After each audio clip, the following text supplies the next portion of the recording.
Hello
vinyl community, this is Matt, and it's actually been close to 3 weeks since the last time I made a video.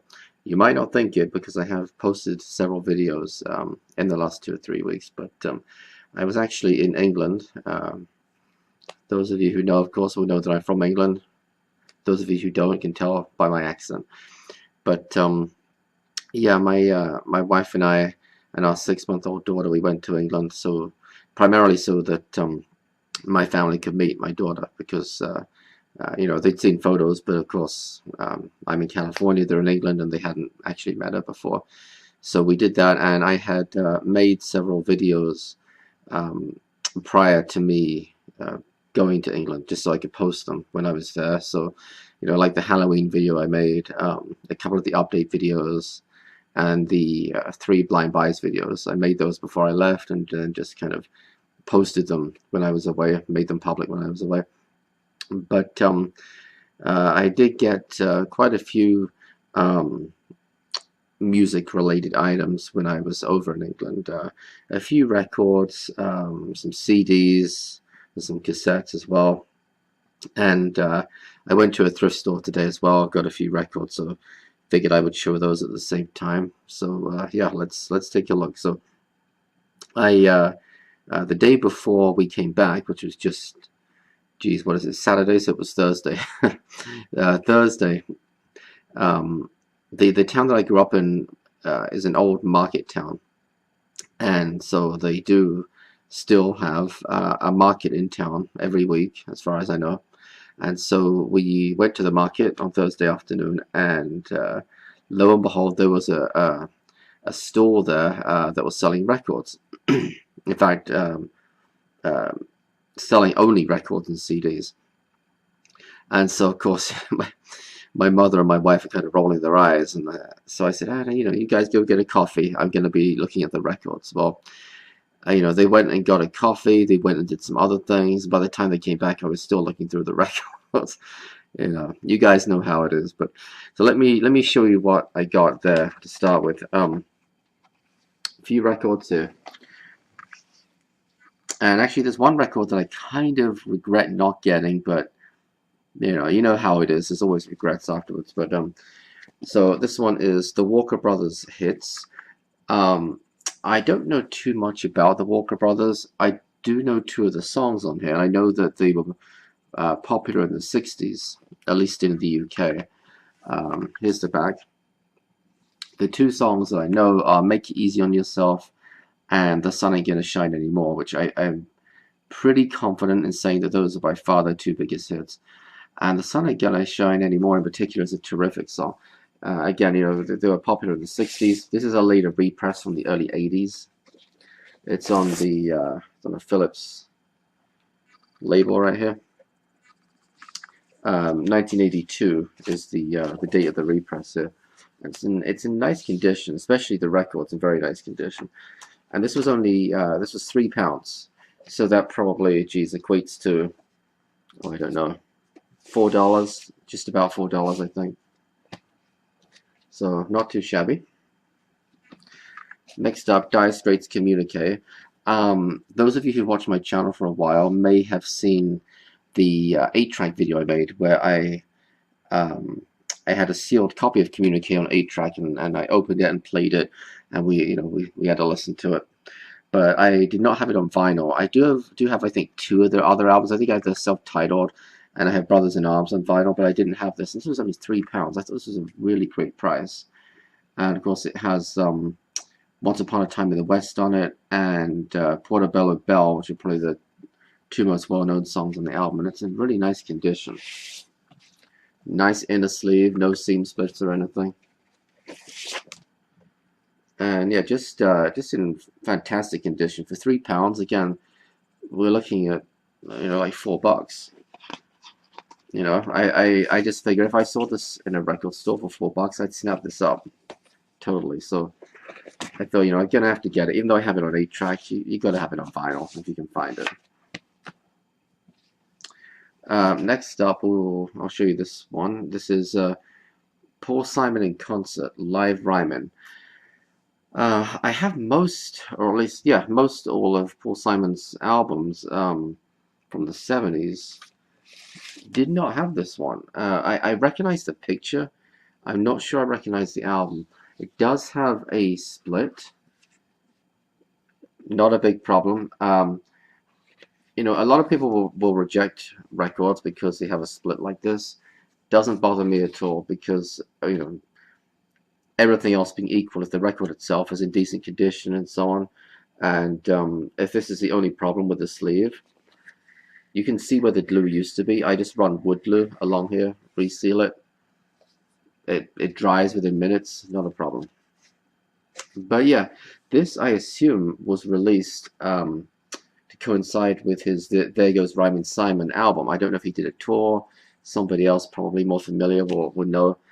But it has, let's see the tracks. We have Me and Julio Down by the Schoolyard, American Tune, Jesus Is the Answer, The Boxer, Duncan, El Condor Pasa from his Simon and Garfunkel days, Homeward Bound, America, Mother and Child Reunion, Loves Me Like a Rock, Bridge Over Troubled Water, and The Sound of Silence. So quite a lot of tracks for this live album here.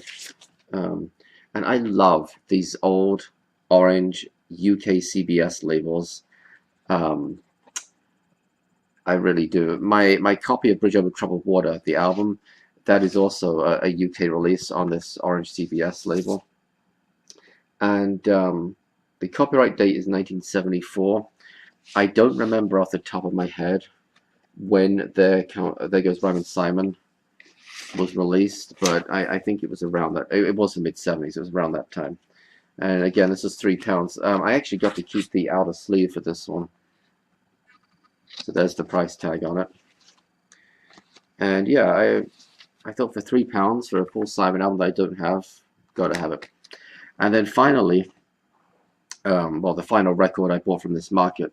I've been keeping my eye out for this for ages. For a decent price for ages. I mean, finding it's not a problem, but Deep Purple in Rock. This was £10. It is a later repress, but it's in fantastic condition. So £10 is probably somewhere between $12 and $13, I think. And for this album, I think that's a pretty decent price. Not mind-blowing, but a decent price. It's on the Fame label from EMI right here. So this probably means it's an 80s repress. I'm not sure if it says, because the original album was released in 1970, I think. Yeah, I'm not immediately seeing a date for the repress on this, but safe to say it's probably from the 80s given the label it's on. But yeah, just in really, really fabulous condition. And of course it has Child in Time, amazing track, especially live, but yeah, really amazing track. So when I saw this, I thought, I'm gonna have to grab it. And because this was a market store, it's not like a store where you maybe don't want to haggle the price. It's kind of fair game at a market. It's kind of like going to a flea market. You always haggle the price, right? Or you try to get something thrown in for free. So in this case, I did manage to get them to add something. And don't laugh, but anyway, I've been looking through. The guy had a box of 45 singles that were all Christmas related. A lot of the classic stuff like Band-Aid, Queen, Thank God It's Christmas. I think Wham! Last Christmas was in there, and you know, the usual classics. But I saw this, and I just had to have this. The Snowman. Okay. Much better known in the UK than the US. I grew up watching this. It's a cartoon, but it's really nice, and I always love the music to it. And I guess this is some kind of special edition 45. I don't know, it's a special Christmas card edition. You know, you open it up, and you can actually send this to somebody if you were so inclined. And it has the lyrics on here, and the song is "Walking in the Air." Here's the record. And I guess I'm crazy, but I thought this was sung by Aled Jones. But according to this, the singer was Peter Auty, or Auty, A-U-T-Y, by permission of St. Paul's Cathedral Choir. So I'm either remembering wrong, or Aled Jones did do the version that's in the movie, and this is some other version, even though it's got the sort of movie poster on it, and it even says it's from The Snowman. Or maybe Peter Auty did do the version that's in The Snowman, and Aled Jones did a later version that's well known. I don't know. Maybe somebody can correct me, but yeah, The Snowman. You know, it was free with the other records, and the guy said I could have a Christmas record, so this was what I picked. Okay, I did get a bunch of other things shipped to the UK, and I've done this before. About a year and a half ago, I made a similar trip to the UK, although that was before my wife was even pregnant, let alone before my daughter was born. And to save on shipping costs, I had a bunch of records shipped to my parents' house, and then I brought them back with me in my suitcase. It nearly backfired because I almost got charged for an overweight suitcase trying to check in. They kind of let it slide. It was a bit over the limit, but yeah, so it almost boomeranged on me, but it was fine. They let me off. But yeah, it works out as way cheaper. Some of you guys know that I like the Now That's Right Cool Music albums, and I had a bunch of those shipped in early 2016 to my parents' house, you know, a month or two before I got there, and I brought them back with me. And I did the same thing this time, not with vinyl, but with CDs, primarily. Whole stack of Now That's Right Cool Music CDs, UK editions, of course, ranging from, I think the lowest in here is 53, I want to say, something like that, or 58. Yeah, 58, I guess. 57, I'm sorry. The most recent is 74, which is from, what, 2014 or something? Oh, geez, no, 2009, 74. So, you know, I've always liked these. They're not as good as they used to be, but, you know, I like compilation albums, and I grew up collecting these, so, you know. And I did, when I was there, I also picked up the most recent Now album, which is Now 97. You can see that cost me £13. Steel sealed, I haven't unwrapped it yet. I gotta be honest with you, I only know like 2 tracks on this. Kind of embarrassing. I don't keep up with modern music. This is the way I keep up with somewhat modern music. I mean, this will be music that was released probably from early this year until around June-ish of this year. And in fact, Now 98 is due to come out in a couple of weeks, and I would have bought that too, but yeah, it comes out mid-November, I think. So yeah, still sealed. What the heck? I did that last time I was in England too, in 2016. I bought Now. Back then, at that point, it was Now 93. Bought that, so you know they're gonna be at 100 in a year's time. So 2 more CDs I got.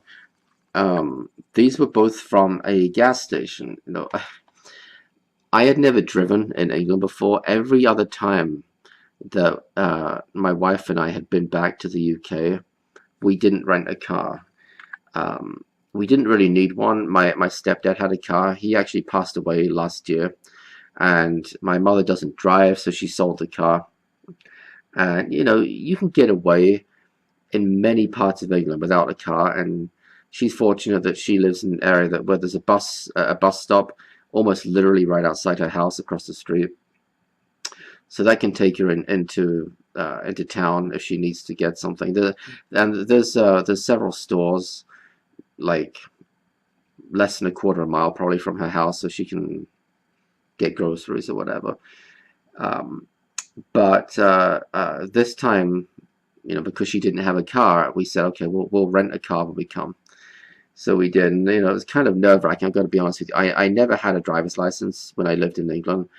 I only had what's called a provisional license. For those of you in the US, that would be comparable to a learner's permit, essentially. So that's yeah, that's all I ever had, and that was more than 20 years ago.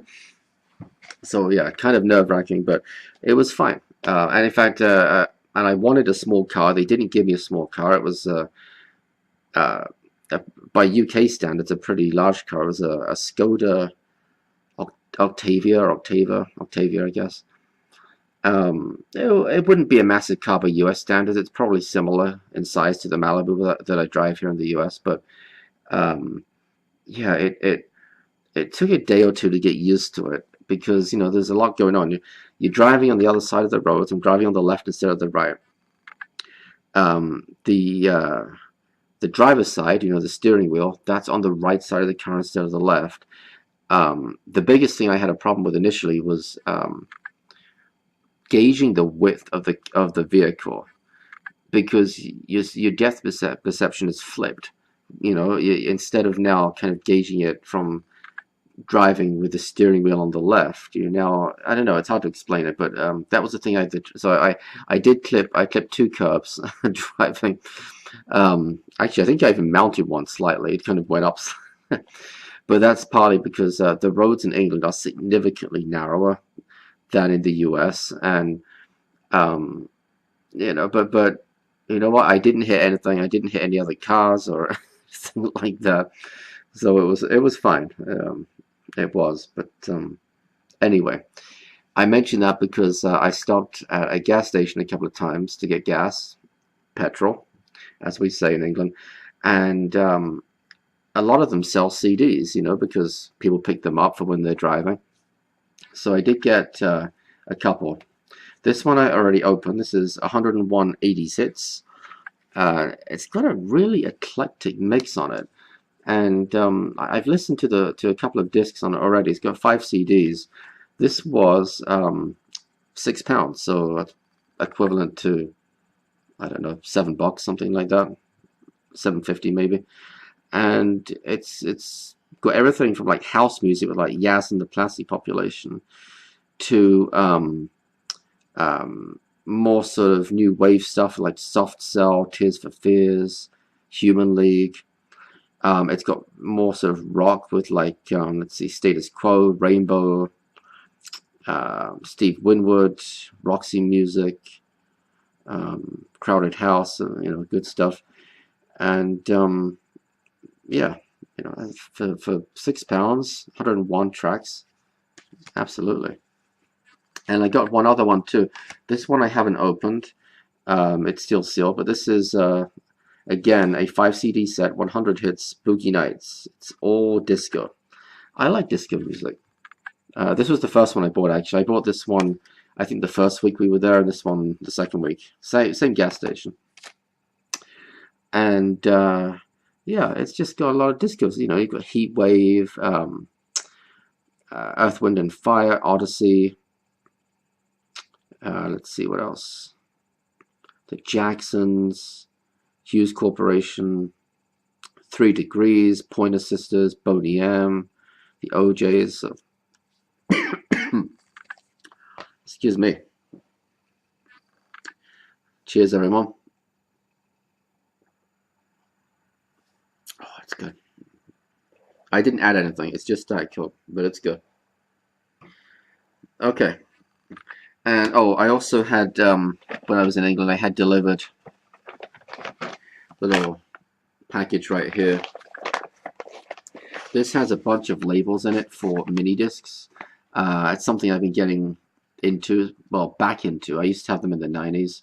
I'm going to do a separate video about that, so I'm not going to go into details. But yeah, these are all just old Minidisc labels that I can use.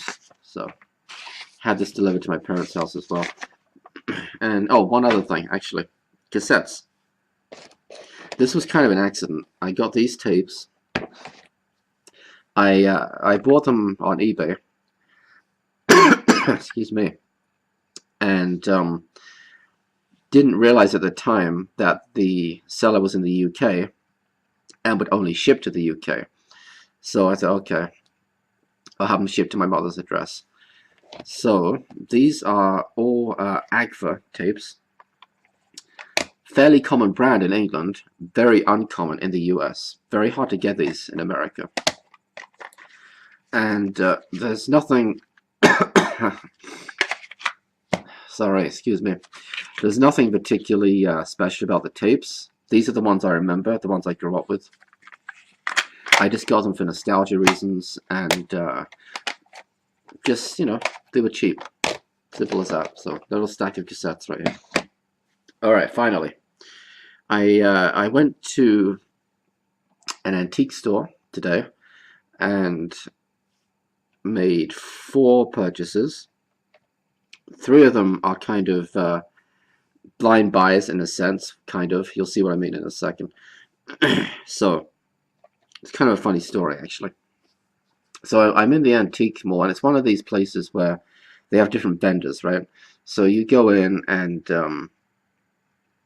one corner of the store will be one vendor, another corner will be another vendor.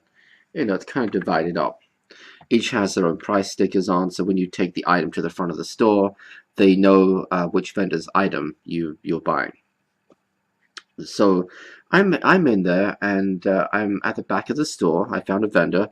He's got a whole bunch of records, probably, at least a couple of hundred records back there. And I'm digging through them because he has a sign that says $1 each for all the records on the top, and then the other records are priced as marked.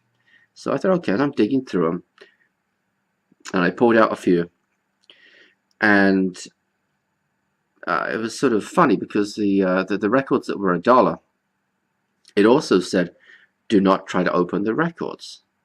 And sure enough, he put a bit of tape over them. And I thought that's kind of strange.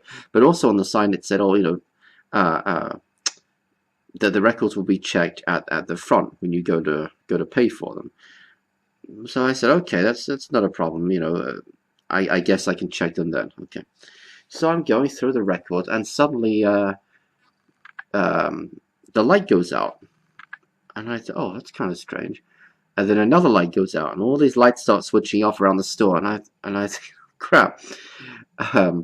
So I get up, and it's kind of a long way to make your way. I mean, I'm right at the back of the store. I've got to make my way to the front. And anyway, a lady suddenly appears from around the corner. She says, "Oh," she said, "I didn't realize anybody was still here." She was trying to close up the store. So she said, "Oh, you're lucky you came out when you did. I was about to set the alarm." So, but she did let me get the records and pay for them, but I wasn't able to properly vet them. You know, anyway. This one was $5. Jimmy Cliff, Wonderful World, Beautiful People. I didn't realize that it does have a little bit of water damage at the bottom of the sleeve here, but the record's in really nice condition. So I might have thought twice about it with the water damage, but like I said, I was in a hurry with the lights being turned off. I couldn't, you know, I pulled it out. I hadn't properly gone through and checked the record. I did pull out the record when I got up to the front just to at least make sure that was fine, and it was. So, you know. Anyway, this has Many Rivers to Cross on it. Title track, Wonderful World, Beautiful People. So, yeah. $5, why not? And I did get 3 records from the dollar section. Now, when I get up to the counter, I said, "Oh, can I have a look at the records now?" And she said, "No, the vendor won't let you look at the records before you buy them." So I said, "Well, okay, so that means that they're trashed inside." and she said, "No." She said, "I've never had anybody return them." So I thought, okay, for $1 each, the sleeves are all in decent condition. We'll find out. So I haven't opened these, so we can have a look at them together. Anyway, first one is Marillion, Brief Encounter. This is actually an EP. It's got 5 tracks on it. It has Lady Nina, Freaks, Kaylee, Fugazi, and Script for a Jester's Tear. Now, I think the only 2 songs that I've heard of are Kaylee and Fugazi. In fact, I don't even know how Fugazi goes. I know Kaylee, it's a very well-known song, but the sleeve seemed in reasonable condition to me, so I don't know. Let's have a look for, see, this is what he did. I don't know if you guys can see that. He put a little $1 price sticker, but the tape goes all the way around too. So the first concern is, well, is this actually going to damage the sleeve? Well, we're going to find out. Hopefully not. Well, I don't think it's going to damage the sleeve, but it's old tape, like it's splintering, which probably means it's been sat there for a while. See if we can get this off here. Oh, and the 1's actually underneath the... I don't know if this 1 is going to come off very easily, but okay, that's alright. Nope, see, it's starting to peel off the sleeve a little bit. Okay.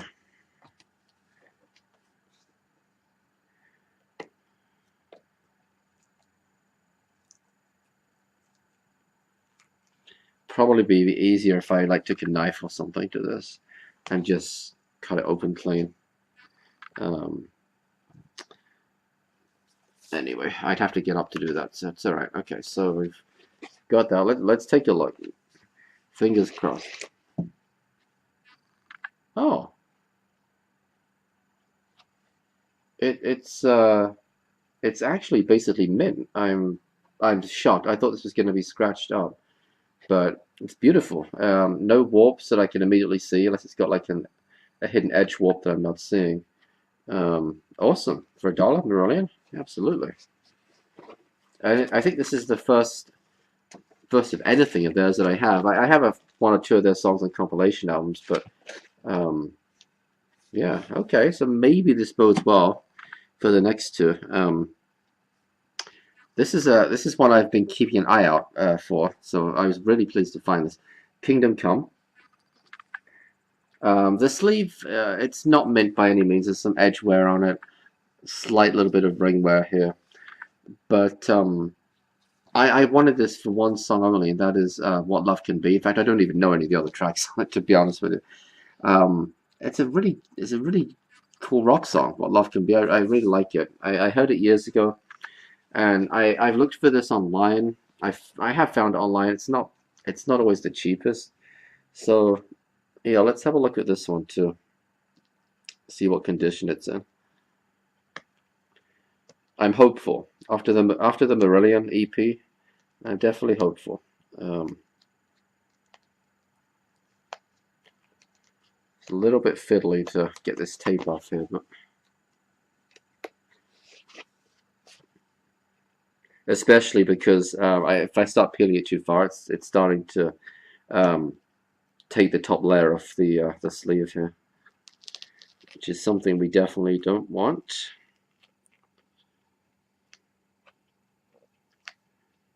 Okay.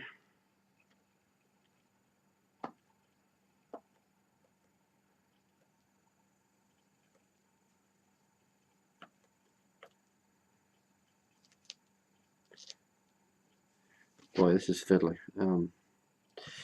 Well, the other record I got, I'll work on this in just a second, is a 12-inch single of Doctor and the Medic, Spirit in the Sky. I'm not sure how popular it was in the US. It was a big #1 hit in the UK. and it was really their only #1 hit. It's a cover version of Norman Greenbaum's "Spirit in the Sky," and well, I was going to say it's not bad. In some ways, it's terrible, but in other ways, it's it's nostalgic. It's a classic '80s song in the UK, and it was by far, like I say, the biggest hit. Really, the only hit they had. Rumor had it. I don't know if this is true or not, but rumor had it that they once played a concert. I think it was in Japan, and since "Spirit in the Sky" was the only real hit they had, pretty much the entire set consisted of like a 40-minute version of "Spirit in the Sky." Um, they did do a version of Waterloo as well, which I think was on the UK Now 8 album, if I remember. But that didn't even make the top 40. So, but anyway, I finally got the tape off of this. Let's see what condition it's in. Well, we got the correct record in here, so that's always encouraging. Well, I have to say again, this is like mint. I'm kind of, you know, well, okay, it's not mint. I can see a couple of very faint hairlines, but it's in excellent condition on the Polydor label right there. Very cool for $1. So it looks like this might have been a gamble worth taking after all. I don't know how it plays yet. I mean, there could be a ton of groove bar or something that I'm not seeing, but okay, this Doctor and the Medics one. Let's open this up real quick. Yeah, I'm surprised because, to me, I thought the only reason that you wouldn't let somebody take a look at the record first is because you don't want them to see it for, sight unseen and all that the record's going to be just toast. But it's not, so that's good. It's like on eBay, when somebody says, "Oh, untested, sold as is." To me, that always means one thing. That means broken, doesn't work. Okay, this tape came off real easy, so that's good. Let's have a look at the A side here. Looks good. Wow. Now this one maybe has a slight warp in the middle of it, but it's very slight. It's nothing to worry about. Awesome. Cool. Doctor and the Medics. All right. Well, that's the lot, guys. Thank you as always for watching. Appreciate everybody's comments, subscriptions, etc., etc. Appreciate all your feedback. And yeah, got more videos to come. Might be a few days. I gotta kind of get back into the routine after 2 weeks away with an 8-hour time difference. It kind of takes a toll, especially when you've got a 6-month-old who, for the first week and a half of us being in England, was still on California time, and then she adjusted for a few days, and then we flew back, and is now on UK time over here. So she went to sleep at geez, I don't know what time it was, 4 or something. A bit before that, it was when I went to the thrift store, or to the antique store, when she was taking a nap. But yeah, when I got back, my wife said she'd been asleep the whole time. She was so sleepy when we tried to wake her up, just to try to keep her up a bit longer so she gets back into her rhythm. So yeah, I think she still thinks it's 8 hours ahead too. So anyway, I digress. Thanks as always for watching, guys, and until next time, bye bye.